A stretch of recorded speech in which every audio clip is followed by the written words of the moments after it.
guys, where did you get the idea to do something like this? Where did you get the idea, Counselor? Right, it was my idea, and this is very typical of our friendship, actually. So I sort of had the concept, the vision, and then Jesse brought it home. So that makes it sound like I can't conceptualize anything, and I never have. No, we just switch off. So anyway, it came about just in our usual how we nonsense. We text probably hundreds of times throughout the day, and so we were just talking about the convention, and I said, it would be kind of funny for us to just chronicle the experience together. And we're roommates, and I said, and I imagine you complaining about my snoring and things like this, and so. Which I haven't. I've complained about you talking to yourself all the time. But have I snored? No. Oh, okay, all right. So, I mean, I will confess that the #1 commenter on the blog has been my parents. So it certainly has a friends and family element, but yesterday I think we had over 1,900 views, and we certainly don't have 1,900 close friends and family. Mm-hmm. So we're hearing from a lot of folks who are really interested in the political process and just have never been here before to a convention or interested in sort of the insider scoop. I think it's given people a little bit of insight into what goes on here beyond the hour they see on primetime and what they might hear about with, the cool, swanky parties.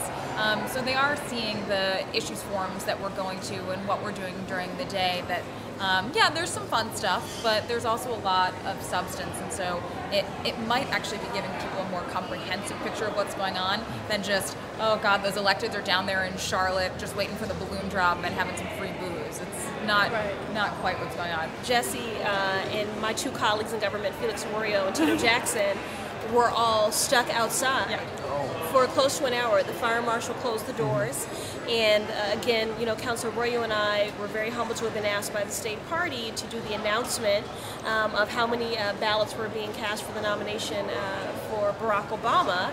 And so here we were, so nervous about the fact that we might miss this opportunity to represent our Commonwealth and to represent our party. And so it was a scene outside. As I blogged earlier, Democrats love a cause, and there were some labor folks out there saying, there's more of us than there are of them. Let's organize. And the tip to anyone who gets stuck in a crowd and needs to push through and get through the door Tito Jackson. is to be with Tito Jackson. Tito Jackson, he's a former fullback. Yep. And he just... Listen, it definitely is a porthole, if you will, into this really rarefied and unique experience that we're so fortunate to be a part of. This isn't our first time at the rodeo, so to speak. I would say, for me, it's my first time as a delegate. I've been a volunteer, I've produced conventions, but never been a delegate, and so I'm just glad that we decided to do this, because it's the sort of thing that I think you tell yourself, you try to file things away, I'm going to remember that, I'll remember that, and I'll remember that. But, without you even knowing, you don't remember it. And so the blog is forcing us to be very, deliberate about capturing those memories, and so not only am I just, glad for that, but it's a great memento of us having this shared experience as girlfriends. Oh, no.